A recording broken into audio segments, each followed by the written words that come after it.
Μια πανσετούλα θέλω. Ρε Άρχοντα, μιλάω με τη γυναίκα. Περίμενε λίγο. Μια πανσέτα απ' όλα. Καλή φάση. Δώσε του λίγο χρόνο, θα έρθει. Ρε παιδιά, τι θα γίνει με την πανσέτα? Αδερφέ, η ζωή θέλει ηρεμία και η πανσέτα θέλει το χρόνο της. Ξέρεις, και να γίνει ένα με το σύμπαν.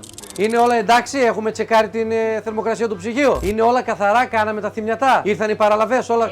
Ένα σουβλάκι ρε παιδιά. Έχετε κάπου αλλεργία, κύριε? Ποιο σουβλάκι, τι σουβλάκι? Κάντου ρε ένα ρε μέρη να φύγει από εδώ. Μάστορα, δεν τρώγει την πανσέτα σου αδερφέ. Εντάξει φίλε, σαν και σένα χιλιάδες. Τα λέμε αύριο. Κάνε μου μια πανσετάρα πετάρα μου. Έρχεται Καρδάση. Άκου να δεις Ελπίδα, είμαι στη δουλειά. Δεν μπορώ να έρθω τώρα. Ναι, θα πάω και σούπερ μάρκετ. Εντάξει. Θα βάλω και πλυντήριο. Τι να σε κάνω? Ναι, θα πάω να πάρω και το πακέτο. Μην αγχώνεσαι εσύ. Δεν είναι πληρωμένο. Δεν πειράζει λατρεία μου. Θα το πληρώσω κι αυτό. Ό,τι θέλει κοριτσάρα μου, μην αγχώνεσαι καθόλου. Μια πανσετούλα θέλω. Ρε Άρχοντα, μιλάω με τη γυναίκα. Περίμενε λίγο. Ένα κεμπάπ με καυτερό. Το θέλω πικάντικο και γρήγορα. Και μπαπ λέει, το πιο πικάντικο εδώ κοπελιά είμαι εγώ. Θα το φτιάξω εγώ απλό και καυτό όπως οι σχέσεις μου.